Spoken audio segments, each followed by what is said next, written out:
Little King's story is a relatively simple game. It's part of its appeal to have gameplay mechanics that anyone could get. You look at a person, you hit B, and they join you. You look at something in the environment and hit A, and they attack it. You hit B again, and they return. Fun stuff. This simplicity reduces the chances of the player getting overwhelmed when their role as a king also demands them to read mail, accept quests, buy new kingdom plans, unlock jobs, talk to people, explore a world, and so forth. There's a ton of strands to the gameplay loop, so it's essential that the basic controls consist of simply hiring, commanding, and retreating. No motion control gimmicks or anything, that's it. And obviously the system gets expanded as the game progresses, introducing additional mechanics like equipment and formations, to give the player even more ways to play. This is all surface level stuff, everyone knows this. But what about the stuff that not everyone knows about? What lurks just below Little King's story's surface? Let's look at mechanics that you won't even find mentioned in the game itself, but I promise you, do exist. Alright, let's start simple. Have you ever noticed that when you order your royal guard by jobs, the citizens within each group of jobs will be ordered by their current HP? This means that more vulnerable citizens will be sent into danger last. You can actually use this to your advantage to give more valuable weapons to your soldiers with more HP, so they'll attack first and therefore dispatch enemies more quickly. In a similar vein, did you know that hitting a citizen in the Royal Guard with the Scepter attack will send them to the back of the party? At first this seems a bit pointless, but it actually has some legitimate utility for some party management. Say you're preparing to jump an enemy, so you're sorting out your soldiers, but one of them is really injured, and you don't want to risk accidentally sending them in. Flip into a bait formation, smack them with your stick, they'll be out of harm's way, relieving your conscience. Of course this might be hard to pull off in the heat of a real battle, but it sure is neat. Alright, how about something you're gonna kick yourself for never noticing? One of the most basic mechanics in this game is retreating by pressing B. However, it's technically not pressing B that activates a retreat, it's releasing it. This is very much intentional. If you hold down the B button to delay your retreat, then Korobo's scepter will glow, and all citizens will get a unique indicator under their feet to show that the retreat is primed and ready. Then when you release the button, they retreat as normal. The bubble effect even changes colour depending on the jewel at the top of your scepter, which you can change by talking to Phendrana after beating her quest. When asked about this feature in an interview, director Yoshiro Komura explained that they implemented the option to use this delayed retreat simply to give players more freedom and expression in how they wish to play the game, and honestly I really respect this approach. I suppose this is actually mentioned in the North American booklet, but I'd still bet many of you never knew about it. Time to move on to something even more important to Little King's story. Ping pong. During the table tennis minigame, you swing the scepter by pressing A. Pretty straightforward, right? But a player known as the Mutant Space Dancer actually found there's a second input to hit the ball, by swinging the Wii remote, in a game with no other motion controls anywhere, because of course. But we're not quite done with table tennis. If you press C on the nunchuck, the camera goes into a first-person perspective. How helpful is this in practice? Well, you can be the judge of that. There's a ton of weird or unobvious attributes and mechanics tied to jobs. Eggins and broadcasters. They're fun, fan-fave characters, sure, but I'm sure you found their gameplay utility a little underwhelming. Breaking eggs and TVs respectively isn't that great when there aren't all that many to begin with. Why isn't it possible? It's just not. Why not, you stupid? However, these two classes, along with the Mountie, have a special trait to them that gives them some niche speciality. See, these immigrants have the second fastest attack speed among citizens after soldiers, but unlike soldiers, they lack the ability to cling onto enemies for even faster damage and have to fight on foot. This might sound like a direct downgrade, but it may surprise you to hear that this actually has some unique benefits. It takes more time for a citizen to do a little pirouette in the air and land on an enemy's body than it does to just run up and shank them, which means that the special Eggin, Broadcaster and Mountie citizens will start initiating damage slightly faster than soldiers, making it more efficient to quick kill some enemies without being noticed first by, a mid-air ballet performance. I can't show it for spoilers, but this has begun being utilised against one of the final fights, which has brief windows where being attacked will keep that enemy vulnerable for longer. These three aren't the only ones with distinct attack patterns. You're probably well aware that carefree adults cannot fight, and they simply don't know how, bless them. So it may shock you to learn that carefree children can. That's right, if you set them up to attack an enemy, they'll sure try, look at them go.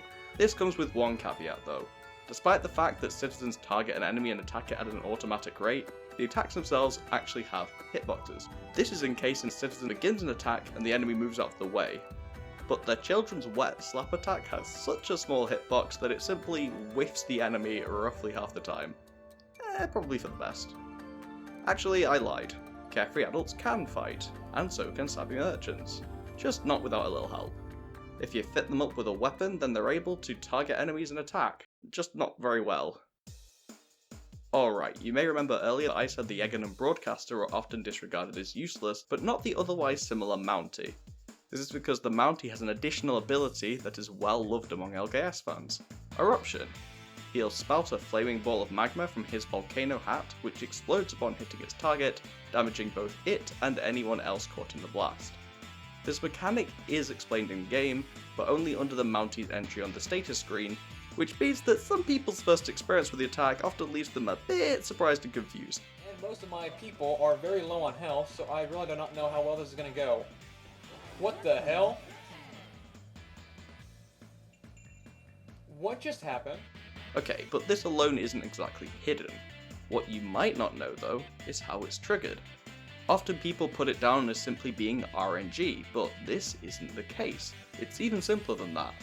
The Mountie gets 1 eruption per exploration, and it refreshes every time you enter the kingdom.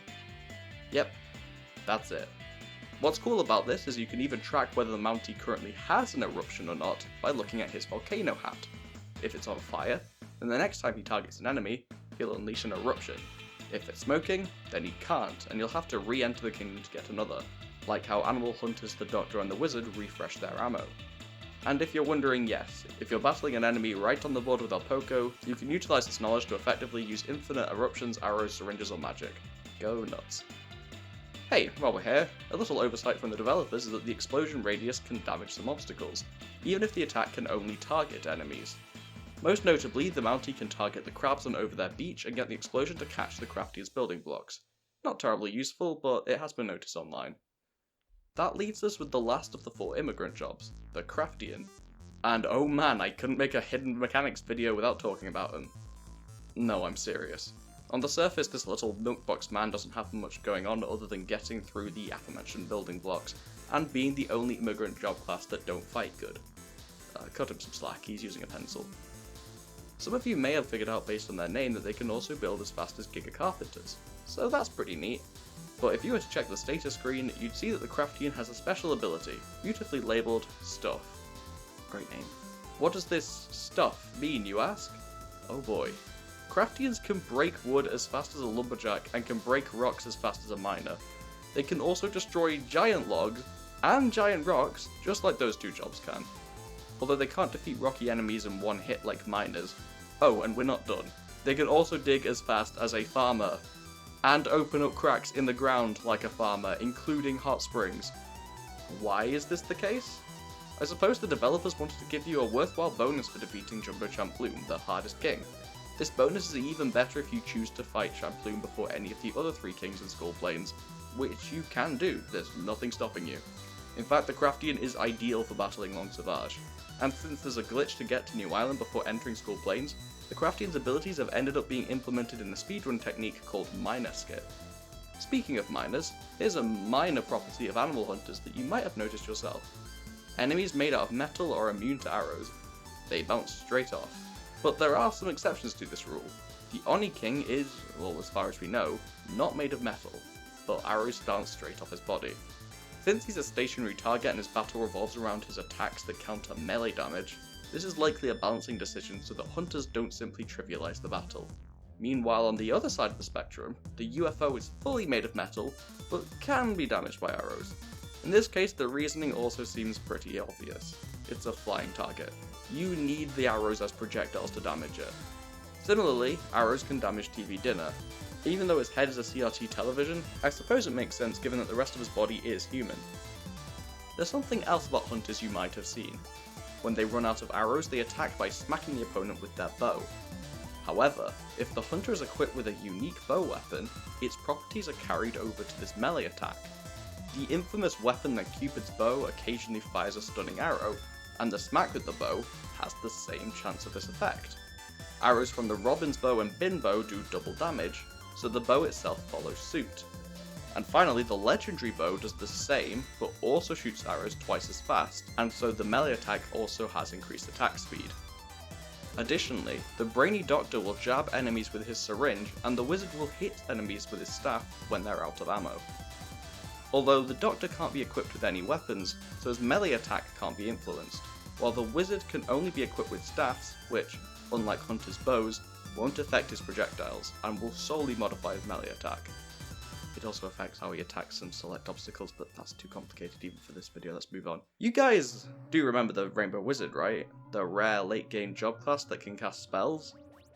Understandable. Quick refresher.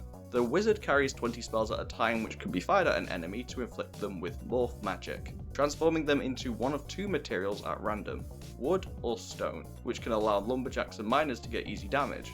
While this is niche, it does have some practicality. If enemies lose their HP in this state, they disintegrate instead of simply dying. This bypasses a few enemy abilities that trigger upon death, such as the poison pools that leak from zombies' corpses, or the reborn dragon's revival, meaning you can kill it in just one round instead of going through the full 3. And this leads nicely into what could be considered the craziest of all Little King story tech. Delving into the deepest depths of obscure knowledge to find something that I almost guarantee you have never heard of. Check this out. Okay, do it again. We got it! We got it! And he doesn't get What just happened? Let me introduce you to the Super Stun. This interaction is something you're very unlikely to come across without looking for it. And yet, come across it somebody did. Just last year, a player named TATL reported to the LKS community Discord server that he was playing the game normally when he experienced an enemy just turn to wood. The thing is, TATL didn't have a wizard in his party when this happened. So what was happening here?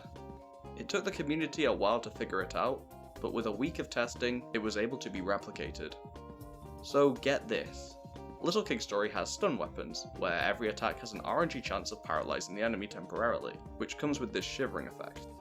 Separately, hardened soldiers have this super move ability. Once they've been attacking an enemy for long enough, they have an RNG chance of performing a special attack where they leap in the air and then slam down into the enemy with a chunk of damage. As it turns out, if these two RNGs cross over, a stun effect from an equipped weapon occurring on not just any hit, but a hardened soldier's special attack, then that attack doesn't just stun, but is granted a unique property, turning the enemy to wood or stone. Wow, no wonder nobody found this for 12 years. But it gets weirder. The Steel Knight, another rare job, has an advanced variation of the super move ability, where he always unleashes a special attack as soon as he begins attacking an enemy. You'd think that therefore it would be more common to see this strange effect if you equipped him with a stunning weapon, right? Except it doesn't work. It doesn't matter if it's the initial guaranteed special attack or the standard RNG one, the Steel Knight is locked out of this technique and just gets a regular stun instead. It's only the hardened soldier's special attacks that can perform a super stun. So why does this occur? We currently don't know for sure, but I'm inclined to believe that this isn't a bug and is in fact an intended feature put into the game to surprise players for such a rare occurrence. This would also explain why it doesn't work for the Knight, since his non-RNG dependent special attack would stop these chances from being as rare to encounter, and might cheapen the gameplay somewhat with how easy that would be to perform a super stun. We have no documentation of this technique anywhere else on the internet, but if the developers really did put this in the game as a fun bonus for happening to discover this very low probability, then they blessed us with the weirdest, most hidden tech in Little King Story. Hey, how many of these mechanics did you know already? Tell me in the comments below. At the very least, I hope you learned something new today about this decade-old Wii game.